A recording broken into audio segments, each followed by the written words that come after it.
고맙습니다. 최근 어느 기독 언론사의 한국교회의 예배 형태에 대해서 몇 가지로 지적을 했습니다. 첫 번째는 말씀보다 신비주의적인 감성이 앞서는 예배다 이렇게 얘기했습니다. 이것은 소위 솔라 스크립처, 오직 성경을 위반한 그런 예배다. 그 다음에 하나님보다 인간이 앞서는 예배, 솔라 피데, 오직 믿음이 아니라 사람이 앞서는 예배가 될 수 있다. 세 번째로 하나님의 은혜를 체험하지 못하는 예배. 여러분, 하나님의 은혜를 체험하면 반드시 영광이 나타나죠. 솔라 그라티아. 하나님의 영광이 나타나야 되는데 은혜를 체험하지 못하니까 그저 사람이 발걸음 소리만 왔다 갔다 한다. 그 다음에 주일 예배와 평일의 삶이 예배가 불균형하다. 주일 예배 드릴 때는 뭔가 그래도 크리스천 같은데 평일에 살면 영 아니다. 그래서 소위 속된 이원론적 삶을 사는 것이다. 이렇게 예배에 대한 그 삶을 지적했습니다. 칼빈은 예배에 대해서 세 가지 요소를 말했습니다. 먼저는 말씀, 이 선포적입니다. 말씀은 설득이 아니라 소위 케르그마, 선포입니다. 선포적 말씀과 성례, 즉 성찬이죠. 영적이고 잘 조직화된 예배, 즉 말씀이 눈으로 보이는 예배라고 했죠. 그리고 하나님과 예배자들과의 만남의 장이 바로 예배다. 그런데 즉 카톨릭은 예배자를 구경꾼으로 만들어버리죠. 그래서 오직 들리는 자와 가르치는 자 둘밖에 없어요. 참여가 없는 예배가 구교의 예배입니다. 신학에서는 은혜의 수단, 즉 민주 오브 그레이스, 은혜 방편을 세 가지로 말씀하죠. 말씀, 기도, 성찬이라고 얘기해요.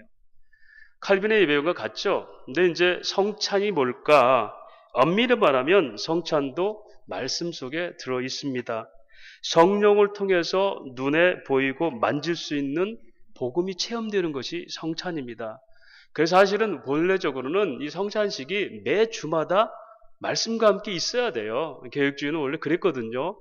근데 이게 이제 너무 기니까 평시에는 말씀을 통해서 은혜를 나누고 때를 따라서 시간을 정해서 성찬을 통해 보이는 말씀에 참여한다. 이래서 이제 우리는 절기나 어떤 교회는 이제 한 달에 한 번 이렇게 하기도 합니다. 근데 본래는 그래서 개혁교회 예배는 사실 2시간 이상 걸렸어요.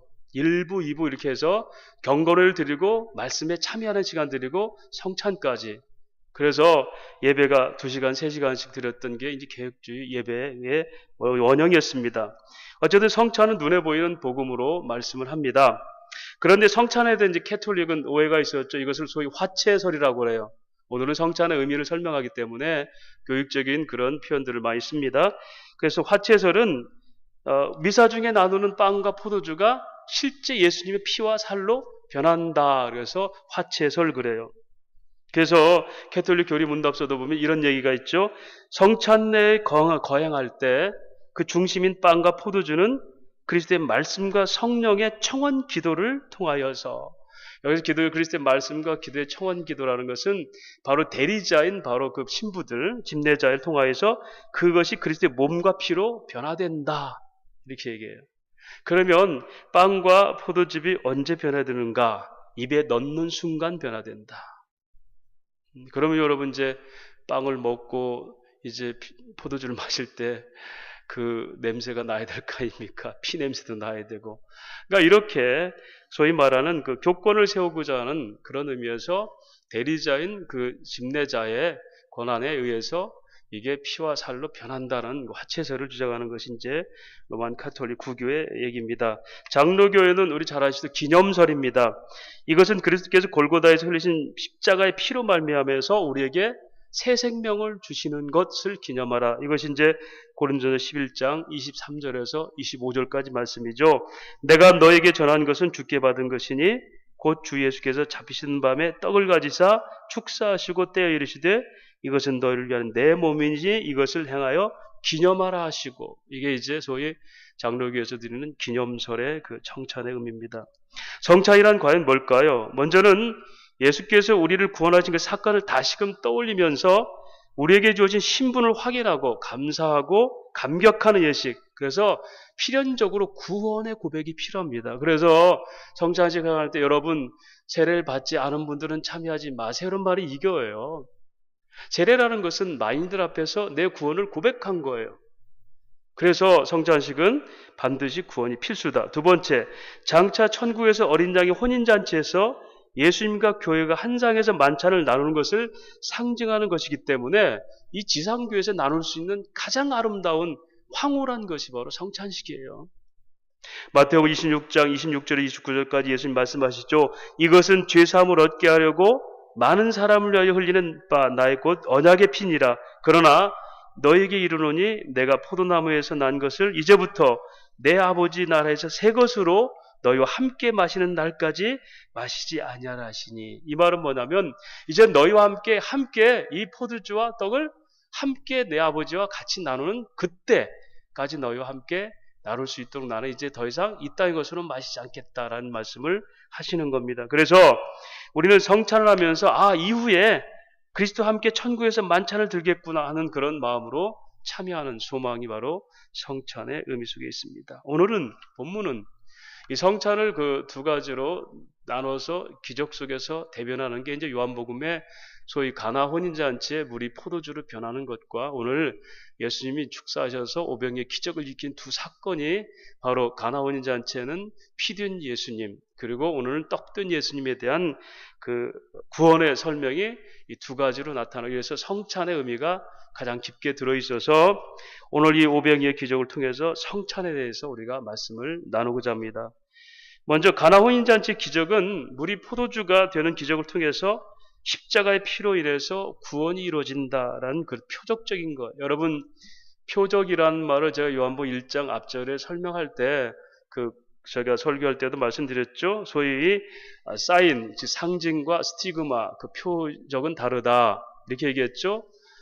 표적이라는 것은 어느 것들을 대해서 표지판, 예를 들어서 뭐 노원구청 표지판 있죠. 이건 노원구청이라 그것을 알리는 표식, 이것이 이제 소위 세메리온이라는 헬라 단어예요. 근데 표식이 있는데 노원구청은 뭐 하는 곳이야가 되죠. 선천교회 표식이 있다면 선천교회는 뭐 하는 곳이지? 라는 내용이 있어야 되겠잖아요. 내용을 스티그마라고 그래요. 이걸 십자가. 그래서 예수님의 모든 기적 사건들은 사실은 이게 이제 이 예수님에 대한 표지예요. 세상에서 일어난 이 기적, 이것이 우리를 풍성하게 하는 우리의 눈과 우리의 감성을 그렇게 풍성하게 하는 게 아니라 그 기적의 내용이 뭔가를 설명하는 것을 이것이 이제 표적이라는데 그 내용이 뭐죠? 십자가, 스티그마와 세메리온을 이렇게 구분해서 말씀하고 있습니다. 그래서 가나 혼인잔치의 기적은 좋은 잔치에 물이 포도주 되는 그런 흥겨운 게 아니라 사람이 할 수 없는 구원의 역사를 하나님께서 하셔서 천국 잔치로 인도하는 예수 그리스도의 흘리신 피에 대한 소위 세메리온 표지이고 그것의 내용이 십자가로 나중에 이루어지는 것.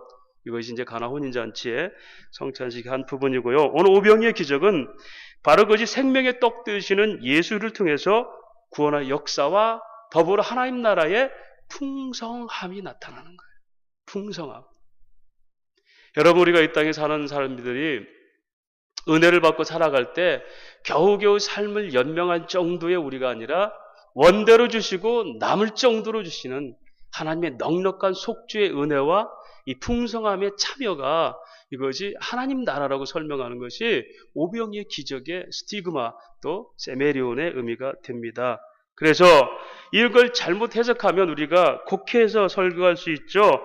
자, 아이의 그 작은 도시락 가지고 5,000명이 먹었다. 그러니까 우리가 작은 정성이라 최선을 다하면 하나님께서 그만큼 갚으신다. 이게 뭐죠? 기복주의잖아. 이거는 구원에 관한 얘기가 아니에요. 사람들이 갖고 싶은 걸 얘기하는 거죠. 성경은 그렇게 사람들이 요청하는 것을 원하는 것이 아니라 하나님이 설명하시는 아포클리투스 자기 계시.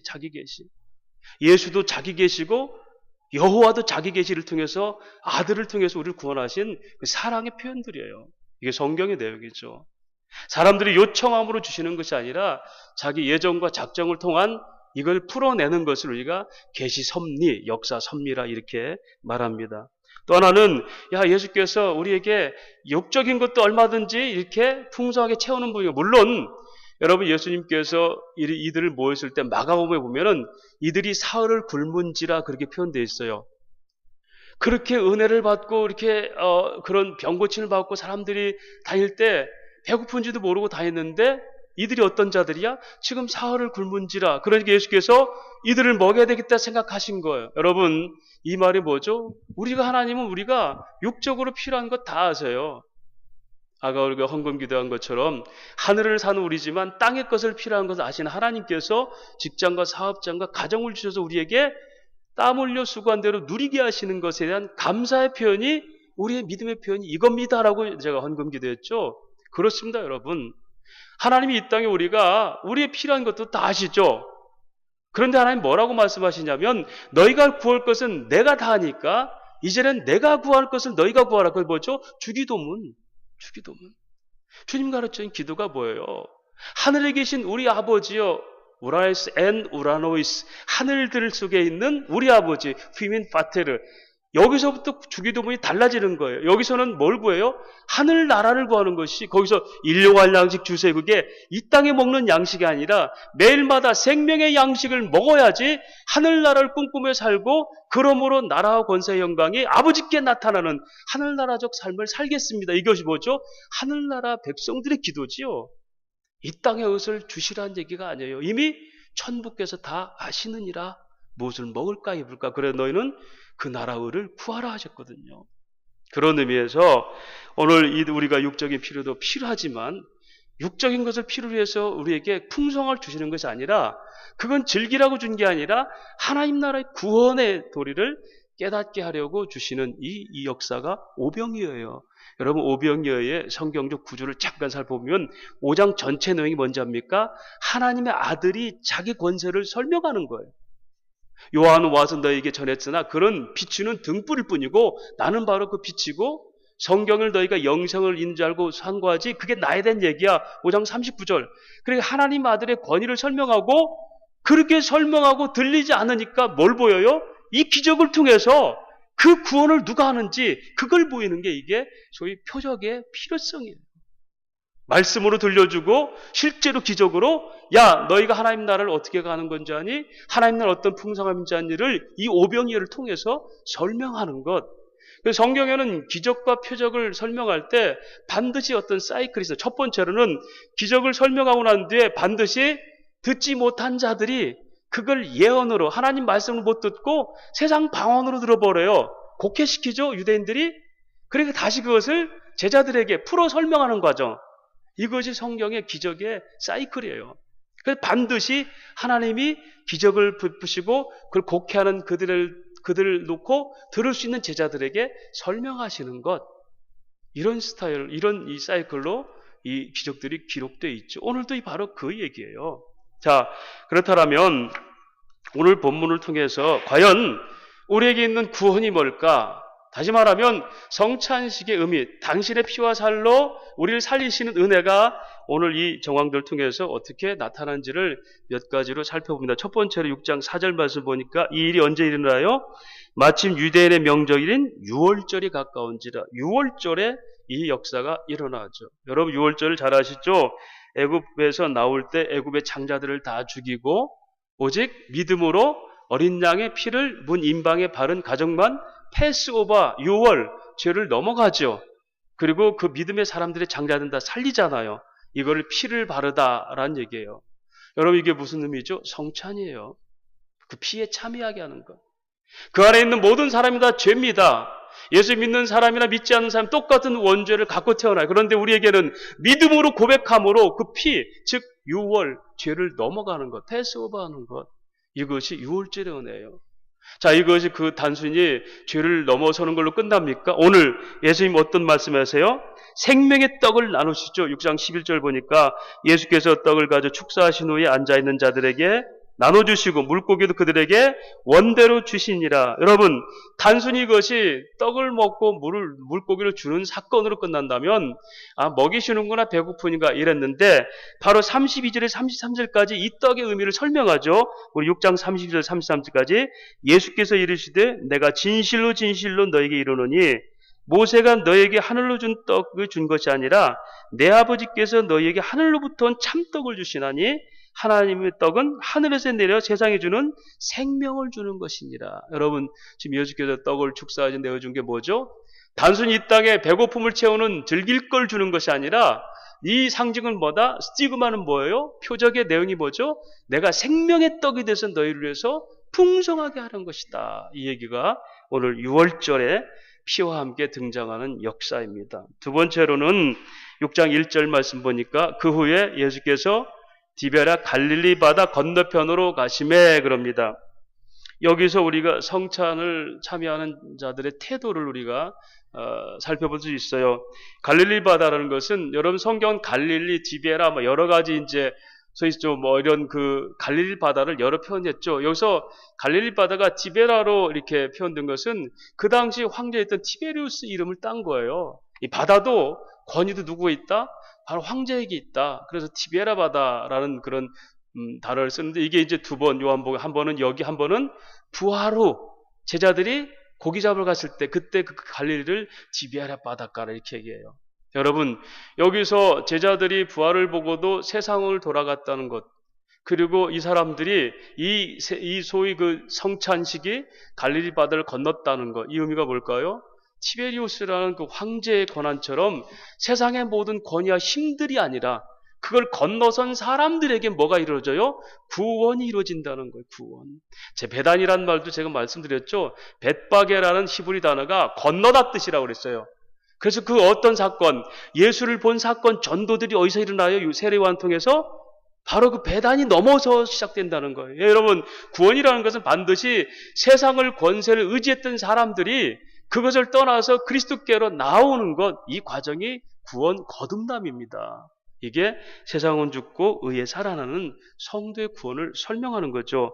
천국은 세상을 넘어 구원받은 백성들의 잔치가 벌어지는 곳인데 성찬이 바로 그런 것. 그래서 성찬식은 반드시 구원의 고백이 필수다는 말이 여기서 또 한번 증명이 되는 겁니다. 세 번째로 6장 39절 말씀 마가복음 6장입니다. 여기는 없지만 마가복음에는 그들을 다 잔디 위에 앉히게 하셨다. 잔디 위에.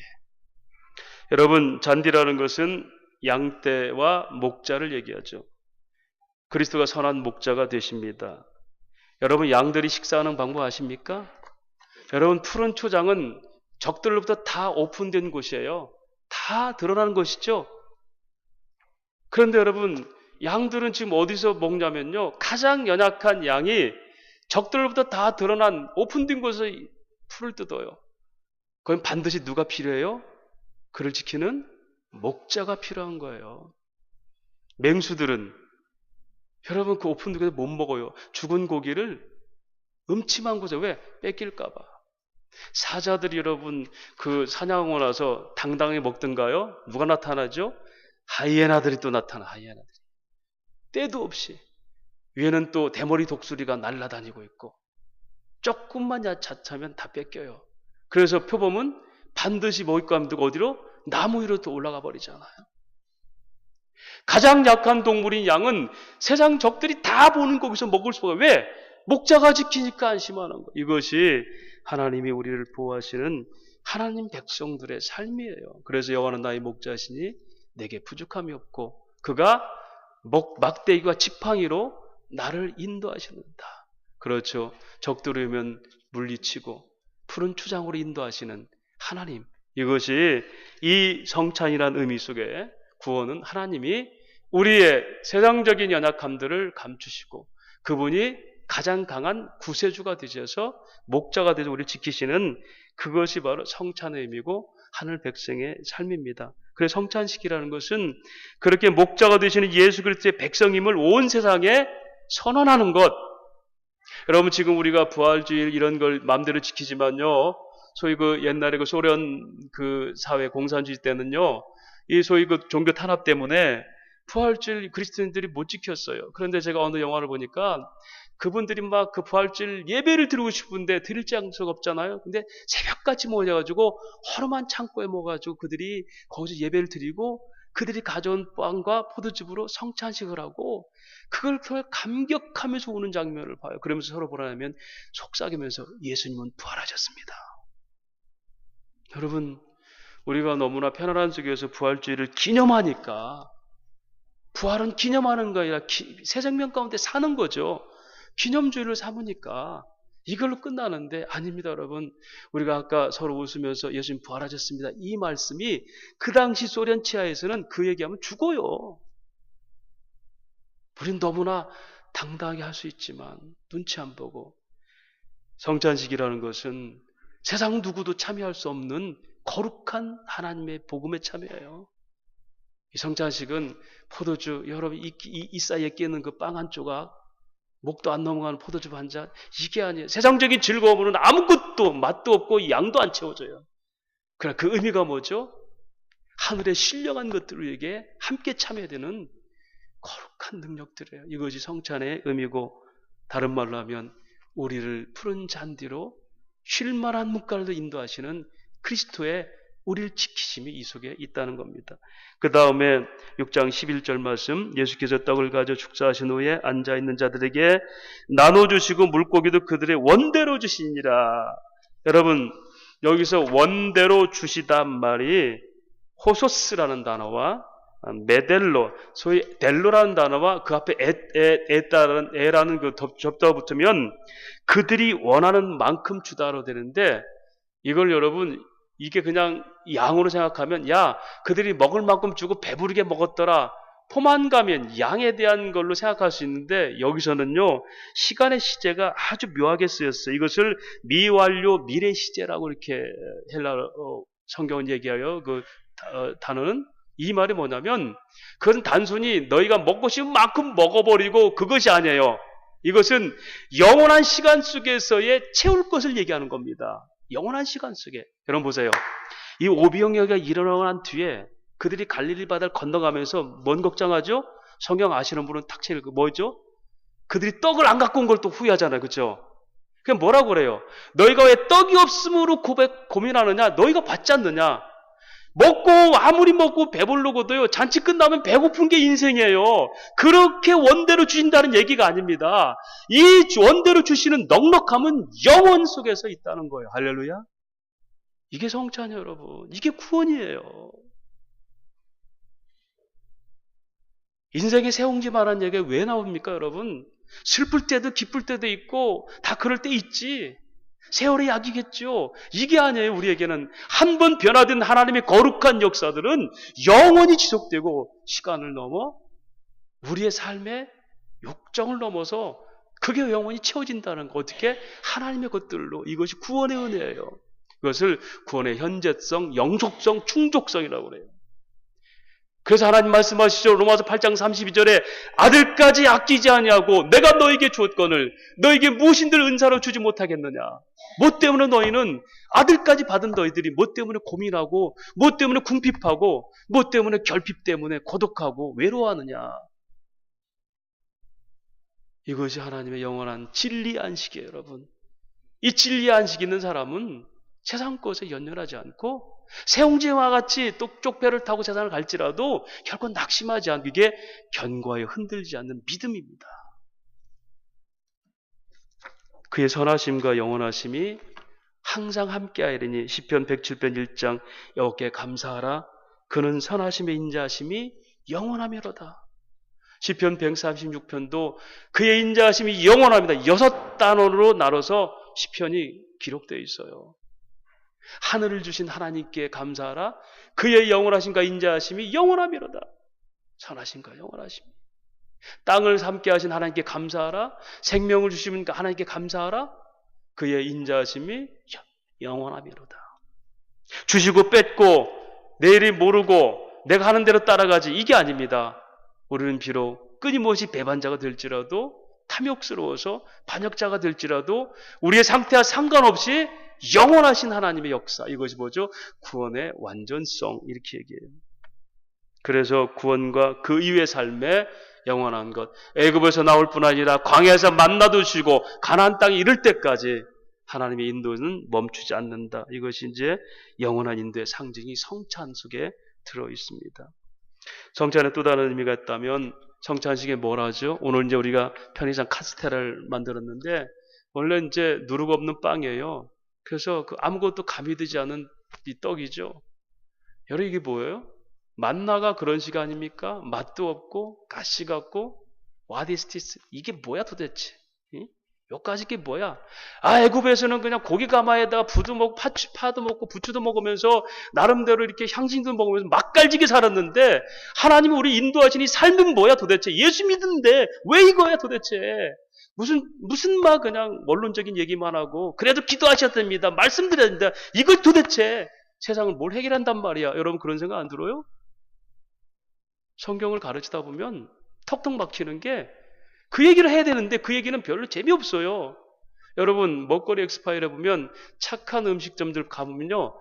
나중에 다 얘기 있어요. 처음에는 사람들이 왜요? 왜? 착한 음식점으로 됐으니 그 나중에 보니까 맛이 없어요. 밋밋하고 원래 들어가면. 그래서 옆에 가게에서 뭐라고 하시냐면 몸에 좋아도 맛은 없잖아. 처음에는 그래도 몸에 좋아 하고 간 거예요. 가다 보니까 이미 향신료와 이런 소위 이런 것들이 맛에 들어진 사람들이 이게 밋밋하거든. 그럼 뭐 먹고 죽지 하고 어디로 가요? 맛있는 데로 가요. 건강보다. 여러분, 우리의 복음이라는 것은 진수성찬이 아닙니다. 오히려 하나님은 우리가 한 것의 매력을 느끼기 위해 이 땅을 초라하게 만들 수 있어요. 그래서 믿음의 선진들은 다 어떻게 해요? 세상적으로는 정말 끔찍한 인생들을 살은 거예요. 그 유명한 요한 웨슬레는 하루 종일 14시간씩 설교하고 들으면 그의 부인이 서재에 딱 기다리고 있다가 머리채를 딱 잡고 한 바퀴를 돈대요. 너나 잘해라. 저는 설교를 잘 못해서 머리채 잡힐 일 없겠지만 하여튼 3대 악처 중에 하나. 제 어느 날 머리털이 조금 흩어졌으면 제가 설교 좀 잘한다는 증거 아세요? 여러분 칼빈은 누구하고? 이혼녀. 자식인 이혼녀가 잘못된 건 자식이 있는. 그래서 그 전 남편의 자식들이 끊임없이 칼빈을 괴롭히잖아요. 그들의 삶은 차라리 없었으면 좋을 그런 생활들. 왜 그럴까요? 물론 우리게 가난함이 전체 거룩한 영성으로 나온 건 아니지만요. 세상에 소망이 없게 만드는 거예요. 오늘 저와 여러분이 세상에 맛깔진 소식은 교회는 없어요. 밋밋하고 또 저 얘기구나. 50은 내 저 얘기지? 맞습니다. 맞습니다. 그들에게 이게 뭐냐 하나님이 이 떡이 빵이 우리의 피를 채우는 게 아니에요. 예수견두가 그 모든 걸 가졌을 진수성찬이 주지 못하는 영원한 고독을 채우는 진리의 안식. 할렐루야. 이게 복음 안에 있는 겁니다. 시장이 반찬이란 말이 있죠. 그래서 하나님은 이 땅에 하나님께서 시장하게 해서 시장하게. 목이 마르게 하시고 의에 줄이게 하시고 애통하게 하시고 가난한 마음을 주십니다. 그리고 나중에 저희 눈에 눈물을 닦아주시며 애통하는 것이나 헤어지는 것이나 아픔이 없게 하시며 하늘나라 삶이 이거예요.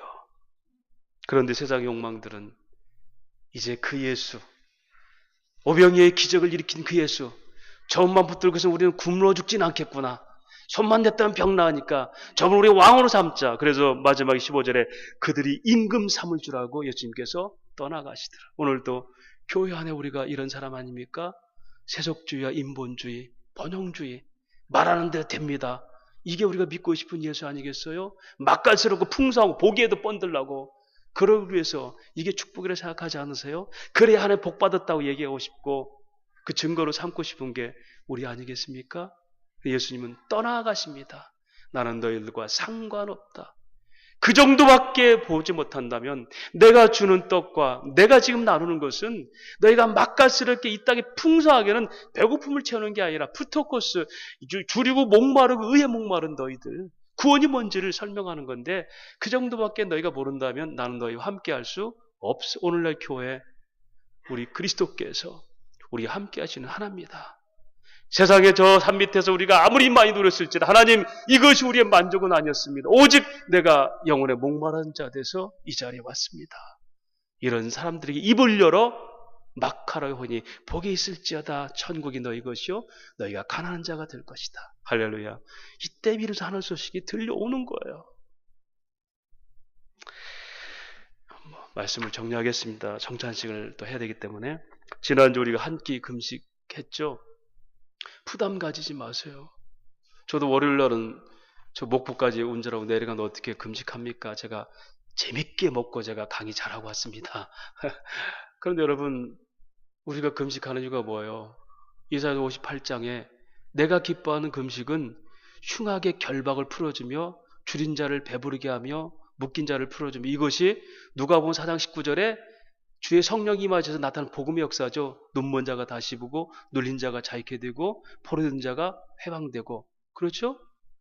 여기서 말하는 금식은 여러분 대속죄일에, 이스라엘 대속죄일에 온 백성들이 하루 금식하면서 대제사장이 들어가서 제사 드리는 이 과정을 여기 금식이라고 그래요.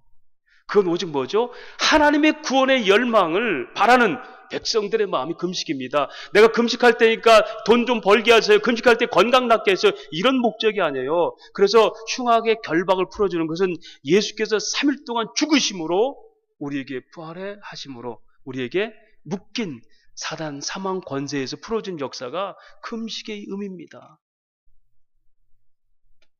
그런데 여러분, 어떤 자들에게 하나님의 그 구원의 역사에 이르죠? 내가 흉악한 결박을 막 묶인 자, 내가 줄인 자, 내가 헐벗은 자들을 입혀준다. 여러분, 내가 헐벗었습니다라고 할 수 있는 이 믿음의 자기 고백이 있는 사람에게 하나님의 역사는 임하는 거야. 나는 빵이 있으니까 됐습니까? 아이고, 오병이요? 오늘 같은, 그거 뭐 그러겠습니까? 그게 아니에요. 하나님, 내가 아무리 가졌을지라도 나는 영원히 헐벗은 자고 굶주린 자입니다. 이런 사람에게 하나님의 역사들이, 그 죽으심과 부활의 역사들이 그게 감격으로 임하는 것, 이것이 바로 성찬의 의미가 되고요. 이것이 우리에게 나타난 부활의 소망이 됩니다. 여러분, 오늘 부활주일이죠. 부활주일, 기념주일 아닙니다. 기념이라면 빼세요. 부활주일 기념이란 말 쓰지 마세요. 기념하려고 행사하는 게 아니에요. 부활이 뭡니까? 부활의 삶을 사는 겁니다. 로마서 6장 4절을 이렇게 말합니다. 그러므로 우리가 그의 죽으심과 합하여 세례를 받음으로 그와 함께 장사되었나니 이는 아버지의 영광으로 말미암아 그리스도께를 죽은 자 가운데 살리심과 같이 우리 또한 새 생명 가운데 행하게 하려 함이라. 예수께서 죽으셨다 살아나신 것은 우리로 부활의 삶을 살도록 하시는 거지 기념으로 끝나는 게 아니에요. 그러면 새 생명 가운데 행하려면 반드시 새로운 것을 먹어야 되죠. 우리가 예수 믿기 전에는 세상에서 내가 먹고 마시는 게 전부 양식이었죠. 그런데 이제 부활에 참여하는 새 생명 가운데 사는 것은 그 부활에 맞는 양식을 먹어요. 그게 뭘까요? 성찬이에요. 그의 피와 그의 살로 사는 삶이에요. 이걸 더 풀어서 말하면 뭐죠? 하나님 말씀으로 사는 거예요. 하나님 말씀. 그래서 마태복음 4장 4절이 우리가 뭐요? 우리의 먹을 빵이 아니라 뭐죠? 하나님 입으로 나오는 말씀이다. 그래서 성찬은 살아있는 하나님 말씀이 만져지고 느껴지는 게 성찬이고요. 이걸 상식으로 먹는 것이 말씀을 먹는 것. 이것이 개혁교회가 말하는 거룩한 식탁. 주일날 우리가 예배를 통해 하나님 말씀을 먹는 것. 거룩한 식탁에 참여. 이것이 성찬의 의미입니다. 성찬식도 말씀처럼 생명의 떡을 먹고 마시고 이것이 우리에게 나타난 은혜가 오늘날 성경을 통해서 우리에게 주신 하나님의 은혜의 역사입니다. 이제 우리가 그 기념하면서 우리가 성찬식을 거행할 때 그런 믿음의 고백과 함께 말씀을 마음으로 눈으로 볼 수 있는 진정한 성찬에 참여하고 성령이 함께 임하심으로 은혜들이 깨달아지고 변화된 삶이 부활의 생활을 나타나는 그런 역사가 있기를 주의 이름으로 축원합니다. 이제 우리 성찬식을 거행하도록 하겠습니다.